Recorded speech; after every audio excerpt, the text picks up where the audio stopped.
मैं इंग्लिश पढ़ तो लेता हूँ मगर कुछ खास समझ नहीं आती। बोलने की कोशिश करता हूँ तो दिमाग खाली हो जाता है। लिखने में भी काफ़ी मिस्टेक्स होती हैं। गाइस, अगर ये आपके सवाल हैं तो ये वीडियो सीरीज सिर्फ आपके लिए बनी है। स्वागत है आपका अपने चैनल लीगल विद्यार्थी में।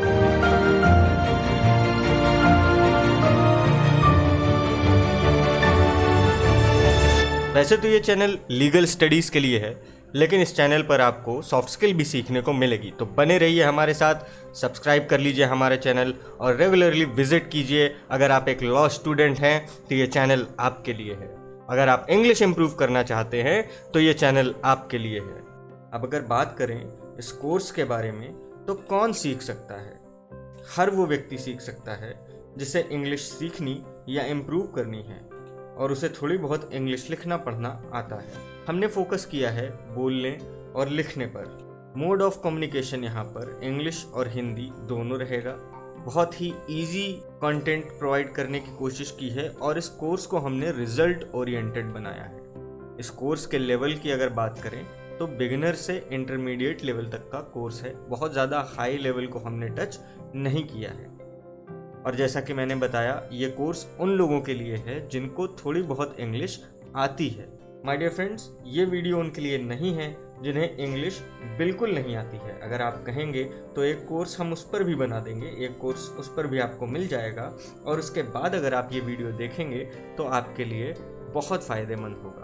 लेकिन फ़िलहाल हमने अपने उन दोस्तों का ध्यान रखा है जो अपने ग्रेजुएशन या पोस्ट ग्रेजुएशन में हैं और उन्हें ये लगता है कि उनकी इंग्लिश थोड़ी कमज़ोर है, थोड़ी और अच्छी वो अपनी इंग्लिश करना चाहते हैं, तो उनके लिए ये परफेक्ट वीडियो है। अब हम अगर बात करें कि हमें क्यों इंग्लिश सीखना चाहिए, तो पहला पॉइंट जो यहाँ हमारे सामने है वो ये है कि इंग्लिश एक ग्लोबल लैंग्वेज है। मतलब ज़्यादातर लोग विश्व में अंग्रेज़ी भाषा बोल लेते हैं, समझ लेते हैं। और ये पॉइंट यहाँ पर रखने का मतलब ये है कि अगर आप किसी दूसरी मदर टंग से बिलोंग करते हैं और आप किसी दूसरे कंट्री में बात करना चाहते हैं किसी से और वहाँ की मदर टंग आपको नहीं आती, तो आपके पास एक बीच का रास्ता है, वो है इंग्लिश। आप इंग्लिश में बात कर सकते हैं या कोई लेटर भेजना हो तो इंग्लिश में भेज सकते हैं। अगला जो पॉइंट है हमारे पास वो है कि ये मोर जॉब अपॉर्चुनिटीज़ प्रोवाइड कराती है। अब ये कैसे?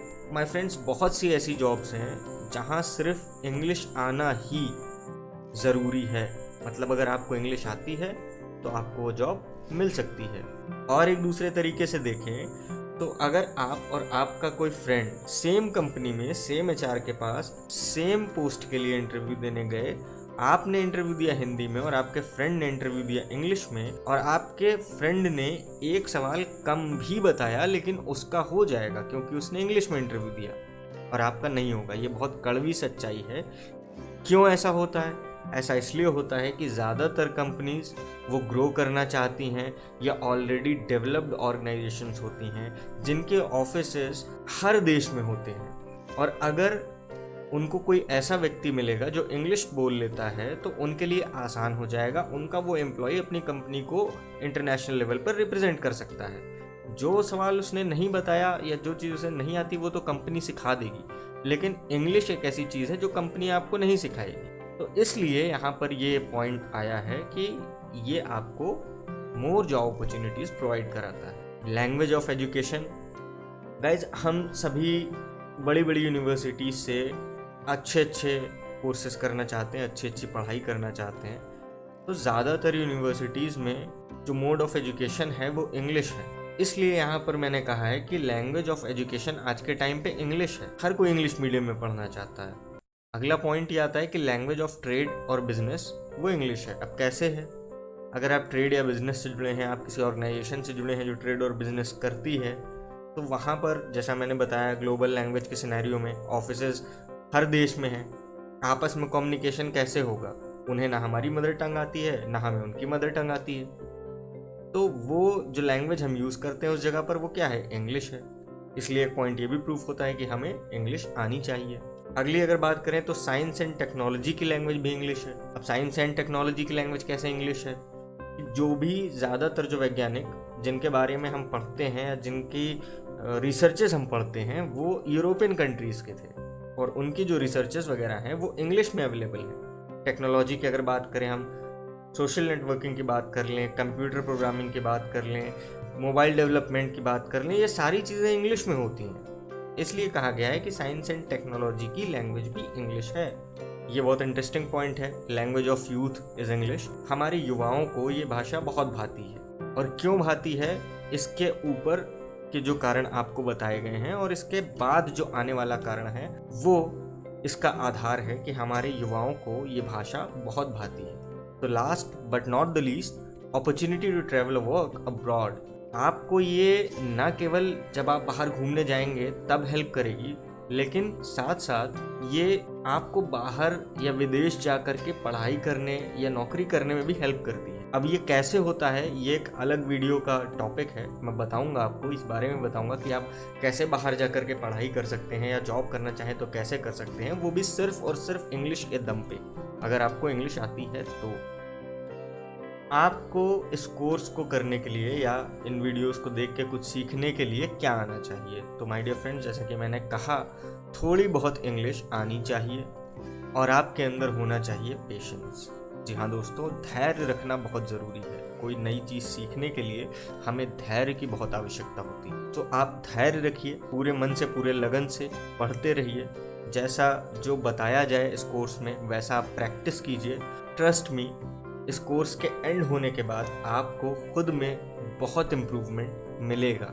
लेकिन एक चीज़ जो आपको सबसे ज़्यादा रखनी है वो ये है कि आपको धैर्य रखना है और कंसिस्टेंसी रखनी है। आपको निरंतर प्रयास करते रहना है, पढ़ते रहना है। क्या पढ़ेंगे हम इस कोर्स में? एक सेक्शन रिवीजन का रखा है। रिवीजन कैसा करेंगे? जो छोटी छोटी चीज़ें हमने स्कूल्स में पढ़ी हैं उन पे एक बार हम नज़र डालेंगे ताकि ये रिवाइज हो जाए। जैसा कि मैंने कहा कि ये वीडियो सीरीज़ उनके लिए है जिन्हें थोड़ी बहुत इंग्लिश आती है। बहुत ज़्यादा इंग्लिश नहीं आती, थोड़ी बहुत आती है। इसलिए यहाँ पर हमने एक रिवीजन का टॉपिक रखा है। एक सेक्शन हमने रखा है आर्टिकल्स का। इसमें हम आर्टिकल्स पढ़ेंगे, ए एंड द, जो हमारे आर्टिकल्स होते हैं कहाँ यूज़ होते हैं, कैसे यूज़ होते हैं। इसके आगे हम पढ़ेंगे सेंटेंसेस के बारे में, कितने टाइप्स ऑफ सेंटेंसेस हैं, उन सेंटेंसेस से हम फेमिलियर होंगे। सेंटेंसेस के बाद हम पढ़ेंगे parts of speech. Parts of speech के बाद हम पढ़ेंगे टेंसेस, जो कि काफ़ी इंटरेस्टिंग टॉपिक होता है पूरे इंग्लिश ग्रामर का। एक ये चीज़ थोड़ी सी हमने इस पे ध्यान दिया है, that is adjective, degree of comparison. ऐसा मैंने देखा बहुत सारे अपने मित्रों में कि उन्हें कंपैरिजन में बहुत प्रॉब्लम होती है, इसलिए हम एडजेक्टिव, डिग्री ऑफ कंपैरिजन को थोड़ा सा अलग से एक लेक्चर देंगे। ऑक्सिलरी वर्ब्स के बारे में पढ़ेंगे। हमने पंक्चुएशन पे भी ध्यान दिया है। हम इंग्लिश तो बहुत पढ़ लेते हैं लेकिन पंक्चुएशन पे ध्यान ही नहीं देते। हम जब लिखना शुरू करते हैं तो हम ये ध्यान ही नहीं देते कि हमें कहाँ पे कॉमा लगाना है, कहाँ पे कोलन का यूज़ करना चाहिए, कहाँ पे सेमी कोलन का यूज़ करना चाहिए, कहाँ पे फुल स्टॉप का यूज़ करना चाहिए, हम ध्यान ही नहीं देते। इसलिए हमने यहाँ पर पंक्चुएशन को भी शामिल किया है। और लास्ट में हम पढ़ेंगे direct and indirect speech. Guys, मेरे साथ बने रहिए, बहुत ही इंटरेस्टिंग टॉपिक्स आगे आने वाले हैं। बहुत ही सिंपल तरीके से बहुत ही अच्छा कंटेंट आपको मिलने वाला है। पढ़िए, समझिए। लीगल स्टडीज़ भी आप कर पाएंगे इस चैनल पे और आपको बहुत सी सॉफ्ट स्किल्स सीखने को भी मिलेगी। So thank you so much. Next video से हम अपनी इंग्लिश लर्निंग स्टार्ट करेंगे।